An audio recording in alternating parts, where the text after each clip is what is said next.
All right. Hey, everyone. Welcome back to Agile Leaders, the Skill Mastery Podcast, where we help you develop skills to advance as a leader from other accomplished leaders and operators. I'm your host, Evan Shai. Today, we are joined by O'Brien McMahon, the SVP at Lockton Companies and host of the People Business Podcast.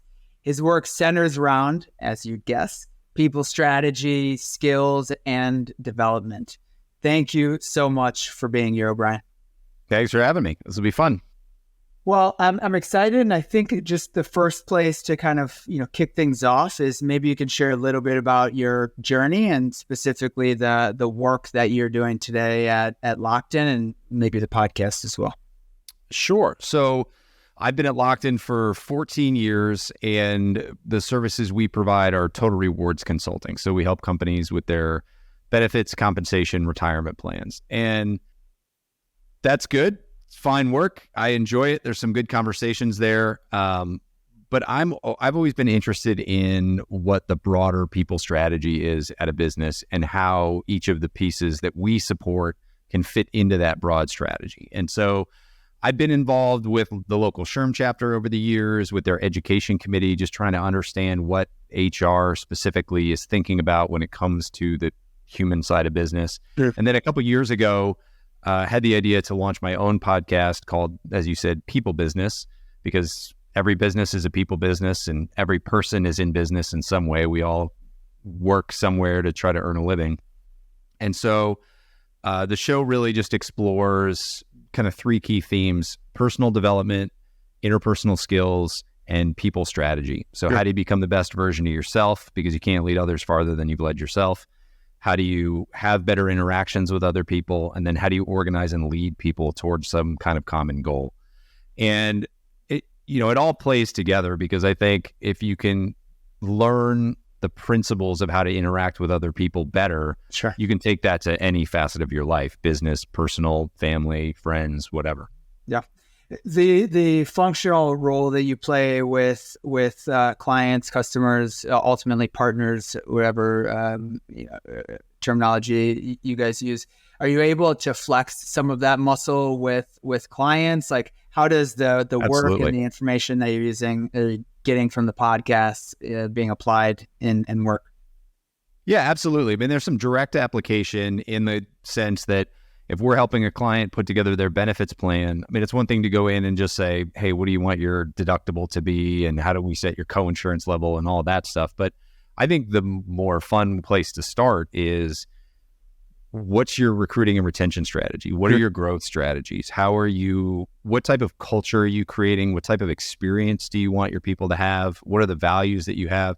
And how can we reinforce that in the rewards that you're offering your people, in the way that we're protecting your people in healthcare or compensating them through compensation programs? And so I always like to start at the beginning. I'm just sort of a linear guy, and it's like, what's the point of the exercise? What are we trying to do here? Sure. And then you can slot those pieces in. And then, even outside of that, I find that there's incredible value to the network that I have to be able to come in, and even if it's a problem I can't help with professionally, if I can help informally by connecting them to good people, by having some good insight, by sharing some good book or a good podcast episode, whether it's mine or somebody else's, there's value there too, to be able to help people solve the human problems that they're working on. In the leaders that you're working with, are you noticing any kind of reevaluation of their approach to L&D in light of kind of this growing skills gap? Is it merely kind of perceived as still this benefit, or are we seeing it as more of kind of a strategic advantage for organizations? I don't know that it's seen as just a benefit. I mean, it's definitely a strategic item, but I see a lot of companies struggling with it. Sure. Especially mid-size and smaller companies, because there are so many skills that people can learn. And, now, especially with the addition of diversity, equity, inclusion training, it's like, people could be building skills all the time. And often building those skills comes at an expense. You're bringing in an outside trainer, you're hiring somebody to do that work. And unfortunately, training is one of the first things to go when Sure. budgets get tight. So I see organizations wanting to do it, but struggling to know where to start, how to build it, and to find budget to do it. I think that's still a problem that's pretty rampant. Sure. Especially with, I mean, one of the interesting things we've been seeing, or at least I saw in some research published recently from Lincoln International, is just how the kind of advancements in generative AI and just technology generally, as well as these changing work environments, is an accelerated shift towards increasing automation and the importance of things like power skills, communication, flexible and adaptive to change, time management, things like that, as being elevated as kind of core competencies that are important across the organization. So I see that like probably these smaller, mid-sized companies maybe aren't prioritizing learning and development generally, but any large organizations that you are working with, are you seeing prioritization of a broader range of skills that they're investing in? Just like, what are you seeing in terms of how they're focusing on that? No is the short answer. I mean, I would love to say yes, but I just don't see that really playing out yet. I mean, everybody's talking about generative AI and it's really buzzworthy, but it's not practical yet in a real way. I don't think a lot of organizations have revolutionized how they're doing business with generative AI at this point. I think they will in certain ways, but I don't think they have yet. I think those skills have always been important. I think what is more impactful leading to those skills being more prominent is actually the pandemic and the fact that we now have either a remote or hybrid work environment. And I think a lot of people are realizing that leadership in the virtual or hybrid world is different than in the day-to-day in-person world. And that there are actually skills that we now need to be building and delivering purposefully that we were just kind of doing naturally when we were around people all the time. So that's where I do see those skills being more important, but that's more where I see it coming from than AI. All right, let's hone in to your own experience. You're obviously someone who thinks a lot about people leadership, probably your own personal and professional development. If you just think about your own kind of skills and what has been the most impactful to your success throughout your career, either as an independent contributor or as a team leader, can you kind of hone in on a top three that you think have been the most influential? As far as skills go, I think organization and process is probably one. So, I'm a big believer in owning whatever your work is. And I think in the way we all do work, there are things that we need to do that work better. And I have gone out and built some of my own tools to organize myself. Like a good example is, I'm in sales for our organization. And so maintaining a network and staying connected with that network is really important. I'm terrible at being in the moment and having a conversation with you and going, oh, I need to introduce you to this person. I don't make those connections naturally. Exactly. Yeah. But I wanted to be that person. Yeah.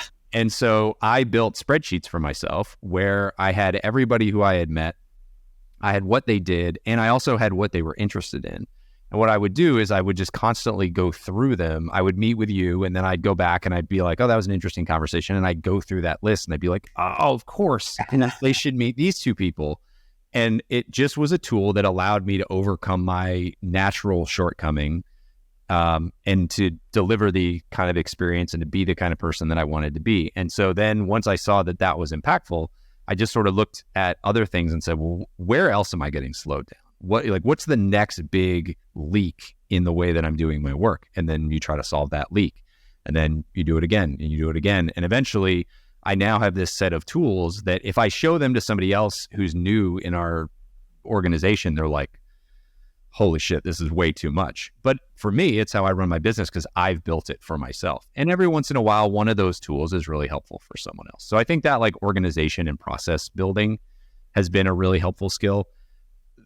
On the other side, from a human skill standpoint, I think collaboration as a skill has been really helpful. I got some feedback in a 360 when I was first starting out that I could be a little too command and control, that I wasn't appreciating the work that our teams were putting in.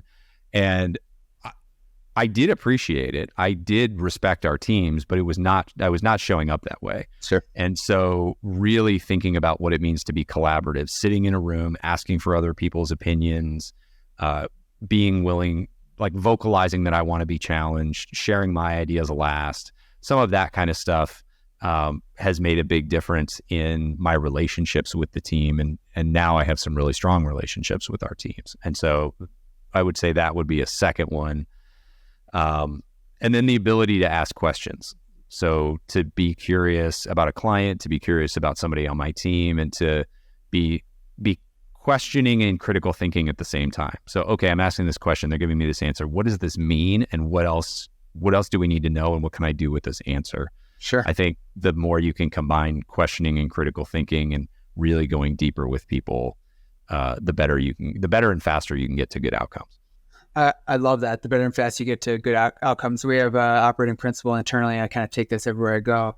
It's like accelerate the path to the truth. And I think the last 2 points that you ultimately made, I mean, ultimately kind of, roll up there. It's like, how can we work together to move faster towards the truth? Because ultimately we're going to pay a toll for any kind of detour that we pay, right? The truth is ultimately going to surface. But how can we continue to really cultivate and appreciate culture of curiosity and truly seeking what is true about this opportunity, what is true about the product, what is true about how we're performing, and how can we ultimately improve those elements? How big is your team?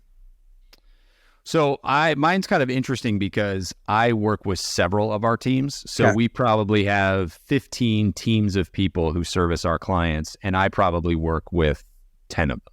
Okay. So do you have any direct reports? I'm kind of getting a sense of... I do not have direct reports. So it's kind of an interesting role because I don't have any direct reports. Nobody has to do what I say. And yet I'm also a leader in the business, and the clients are ultimately my responsibility. And so ultimately they kind of do have to do what I say. Yes. And so it's an interesting balance because I am a leader, but I also have to very much earn that respect and trust. And they don't have to report to me or communicate to me, but we all perform better when they do. And so it's been interesting finding the right balance and finding the right voice, and how much do I assert leadership versus collaboration, and how do you trust but verify, and those types of things.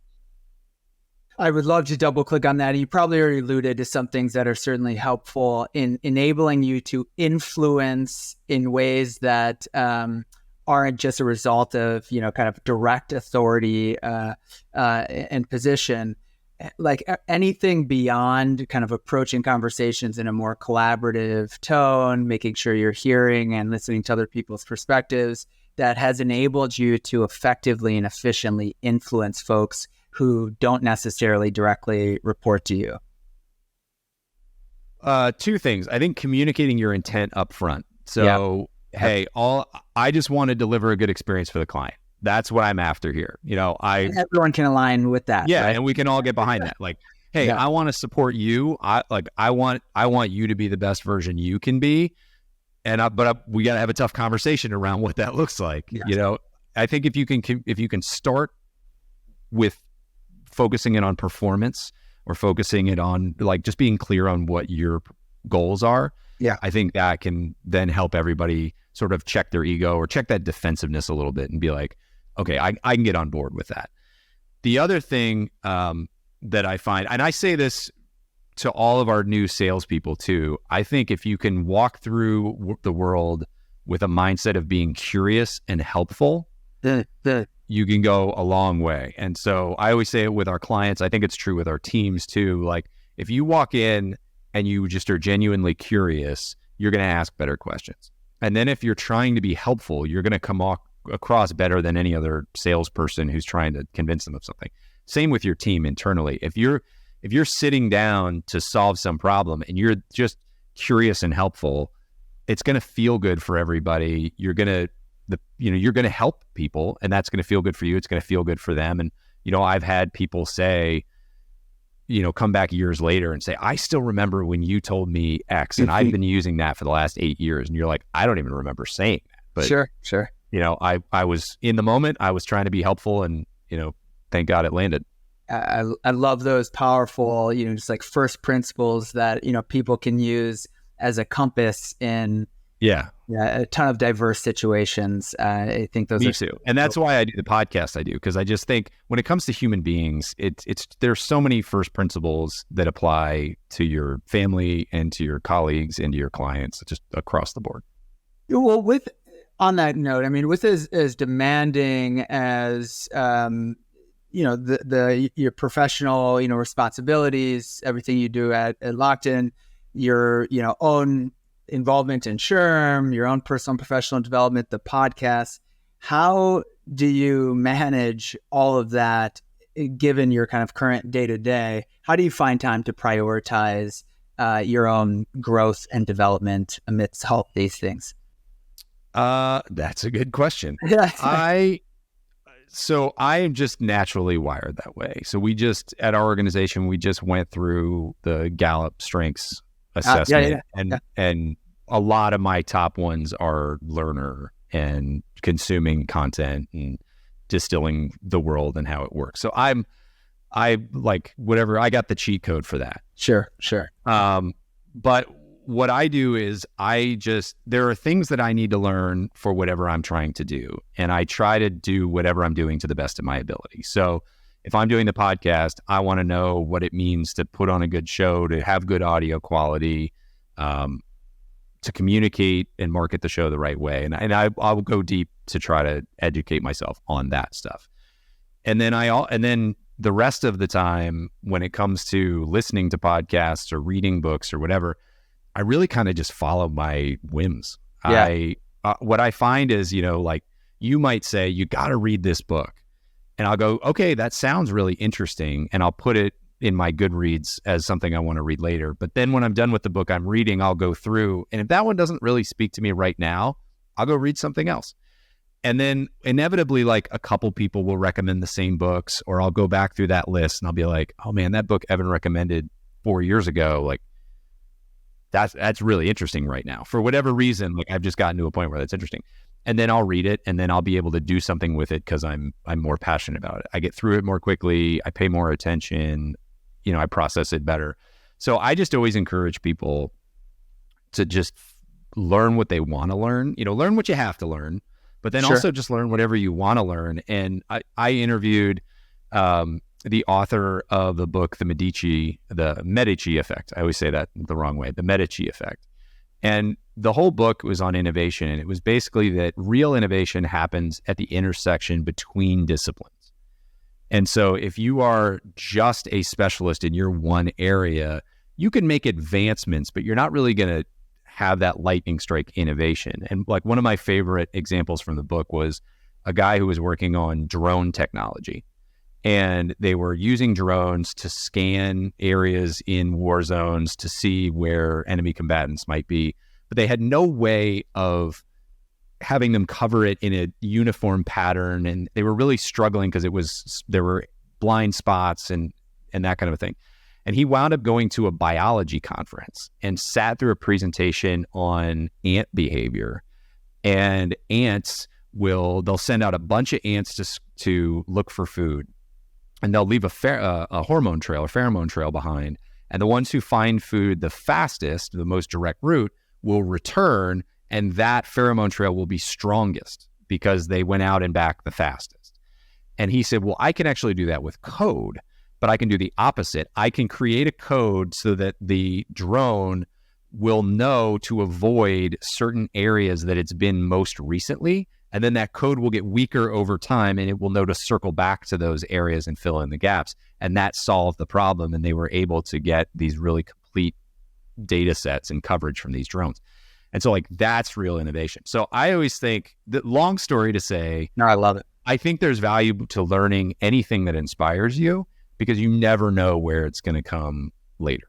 Totally with you. Would you say that has evolved throughout your career? I guess for context, in the beginning of my career, I engaged in, similar to you, I have a seemingly insatiable appetite to continue to learn. And I did a PhD program at one point out on the side just because I really wanted to immerse in the science of something I was passionate about at the time. But I really prioritized like structured type of learning then. And although I guess I layered on, unstructured kind of passive learning at the time, that has since evolved a bit more now to being more experientially based. So if I have to learn something, and I think you alluded to this a little bit, I will almost take on projects or objectives and priorities that, allow me to develop and flex that muscle, and then kind of intuitively layer on more kind of passive type of learning. Maybe that's just doing it pragmatically at this time to some degree because of bandwidth and whatnot. But is that a similar evolution that I'm hearing from you? Or? Well, there's two things that come to mind for me there. There's one kind of learning that's just building your perspective on the world so that you understand how different things happen. You have more just sort of like basic knowledge floating around in your head so that when you're working on the drone problem, you have the ant knowledge, and it's just kind of like, you don't know where it's going to go. And so you can fill your head with perspective. But when you're actually building a skill, that comes down to getting the reps in for that skill. And one of the themes that is one of the base principles that has come up the most on our podcast is the need to get your reps in. Whatever you're trying to do, whatever you're trying to get better at, you have to practice and you have to get a lot of reps in. And if you read about any high performing individual or group, odds are they've gotten way more reps than anyone else. I interviewed two guys who were Green Berets, who were both graduates of West Point. And we were talking about why so many great leaders come out of West Point. And they were saying from day one, you get there and you are witnessing leadership and you are expected to demonstrate leadership. And there's an incredible, there's just so many opportunities over the 4 years that you have there to take leadership opportunities, to practice, to fail, to improve, to learn, and it's tough. I mean, West Point's a grueling gauntlet, but you come out of there as a 22-year-old with more leadership experience than most 45-year-olds have. So spot on. One thing that's always been helpful for me, and I certainly talk about this with team members, it's like, the distance and the difference between you now and who you're striving to be, or maybe some specific example of someone that's particularly successful, is really just a series of experiences, right? And those experiences intentionally are reps, right? It's like high frequency, high quality repetition drives towards mastery, It's a helpful way of framing that. You're right. It's just a series of experiences that I need to earn and go through in order to ultimately be, where I want to be or emulate that person. So it's like, how can we build cultures internally that allow that learning to take place, both unstructured, experiential, make mistakes and, provide feedback for those mistakes, as well as kind of intentional and structured training experiences. Of course, we're on the front lines of that quite a bit, but certainly something we try to do internally a lot. Well, that goes to the concept of psychological safety. So people feeling comfortable taking risks, acting, speaking up, that they're not going to be criticized, punished, hurt in some way, socially or physically, or that they're going to lose their job.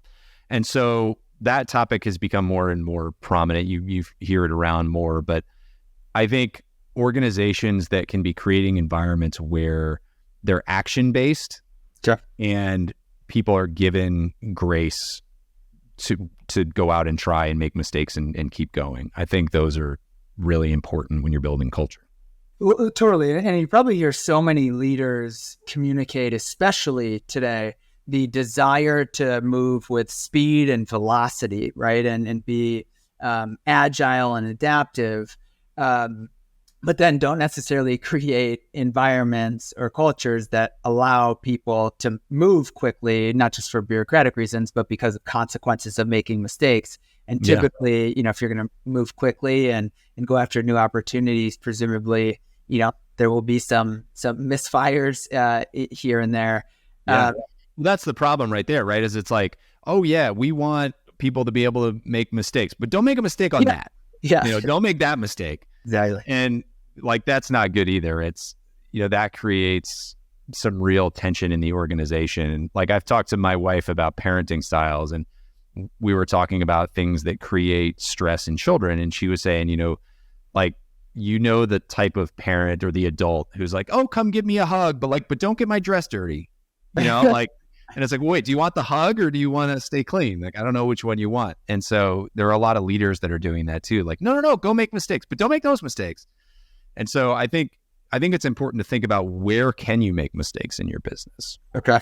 And a lot of that is building in more practice. There's not a lot of practice happening in businesses. There's a lot of executing, a lot of client work. I've interviewed, as I said, some military veterans, and they're like, most of what we do is practice. We are drilling all the time. I interviewed a Navy SEAL who'd been in for 20 years, and he had spent 4 years in combat. Yeah. And he's like, I've spent 4 years in combat, but I've spent 16 years training for combat. And so, he's elite when he gets into combat. Yeah. And so like, we just don't, you don't really have the time to be doing that in business. You do have to be delivering to clients, but there are ways we go back to learning and development. There are ways to be building training modules or just practice areas where you can get more reps in and you can fail and look like an idiot and there's no repercussions. I love that. The analogs are endless. I mean, sports, the same thing. And as I progress more and more in my career, I tend to see so many analogs with both military application as well as athletics. I think so often, certainly our kind of strategic intent at a C-suite level is about assembling and developing the best possible team and then providing the resources and guidance to ensure that they can perform their best. And how do we really do that in practice? And some of the things that you just articulated. Have you seen any really good examples of leaders doing that effectively, of like kind of all the key points that we just hit on, or any of them? Yeah, some leaders do. Yeah, for sure. I think the best example of that I have heard was I listened to another podcast interview with Admiral McCraven, who got famous for his "Make Your Bed" speech at the University of Texas. But he was the head of all special operations for the United States. He was the Bullfrog, which is the longest serving Navy SEAL at one point. He developed the raid that led to Osama bin Laden being killed.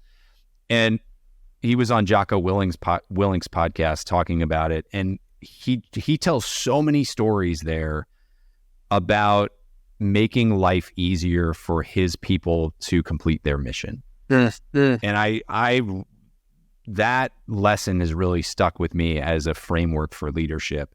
Sometimes you're going to have to go in and you're going to have to make decisions and you're going to have to tell people what to do. Sure. But a lot of the time, most of the time, I would argue the job of a leader is to go in and make it easier for your people to do what they need to do. I love that. Did you read, I think you wrote, Wisdom from a Bullfrog? I've not read that one yet, but it's again, that's sitting on the list. Yeah. Okay. I would upvote that one for you. I think I read it 2 or 3 times at this point. Yeah, that one and Sea Stories are supposed to both be really good. Sea Stories? Yeah. I just got a team of teams from someone, a recommendation the other day. Is that McChrystal? That is someone else. Okay. I'll follow up with you after this with a couple recommendations, as if you need a longer list.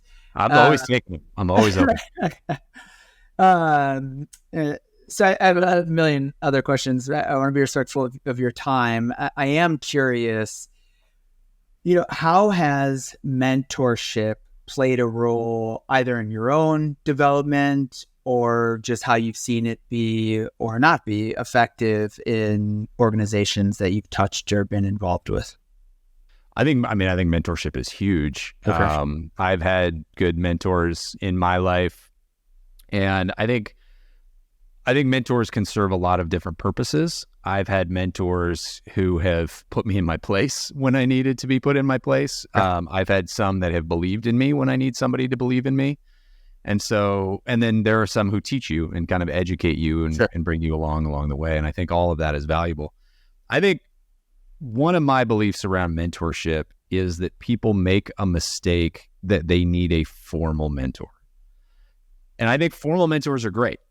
But I think what is more practical is to think about the types of people that you want to be or emulate, like the examples that you see out there that you want to learn something from, and then go learn it from them. Yes. And that might be reading their book. It might be asking them a question, like to go to somebody and say, hey, will you be my mentor? Is asking a lot of that person. Sounds daunting, It does, but it is daunting. Yeah. And really, I think what a lot of people are saying is, hey, will you take responsibility for holding me accountable? And I think the way to flip that is for the individual to take accountability and say, hey, can you tell me how you did X? Sure. Hey, I'm struggling with this problem. What recommendations would you have? How would you approach this? And just figure out what you want to learn and ask them those specific questions. And then take it upon yourself to go back to them on a regular basis and keep asking them questions that are going to help you. Because if somebody sees, like if somebody comes to me and is really engaged in their own development and really thinks I can help, like I'm going to help them. Sure. It might take 20 minutes to answer their questions. And I don't really realize that they're doing it every month, but we just always have these great conversations. I'm their mentor, but I've never agreed to be their mentor. You can sort of cultivate mentorship that way. And so that's been one of the most powerful realizations for me. And it's allowed me to go learn a lot from a lot of people without having to formally get any kind of agreement. That's 1,000% consistent with my experience. Fundamentally undervalued, although you didn't say this, I fundamentally undervalued it in the beginning of my career for sure. And I can be pretty kind of tunnel visioned and get in my own lane. Fortunately, after going through like a couple experiences that really accelerated a lot of mentorship opportunity, I saw the value that it could unlock. And now just having so many, informal mentors, even, people like Warren Buffett and who I'm, constantly just reading and listening to, in a lot of ways can functionally operate as a mentor minus the accountability piece. I can be, to your point, I can be a little bit of a lone wolf, and especially earlier in my career. And, it's good to have a mentor who formally or informally, who'll just come alongside you and go like, you're being an idiot. Like, yeah, exactly. Stop it. Yes. Love it. Well, O'Brien, as expected, although exceeded expectations, this was fantastic. Truly a wealth of information and knowledge. I certainly encourage anyone watching this to check out the People Business Podcast. I've enjoyed it. I've gotten a lot of value from it, and I've certainly got a lot of value from this conversation today. I know you're busy, so thank you for making the time for us. Thank you for having me on. I hope it's helpful for somebody. It's nice to be able to share the stuff that I'm learning, and if it helps somebody, great. I appreciate that. Thank you so much, my man.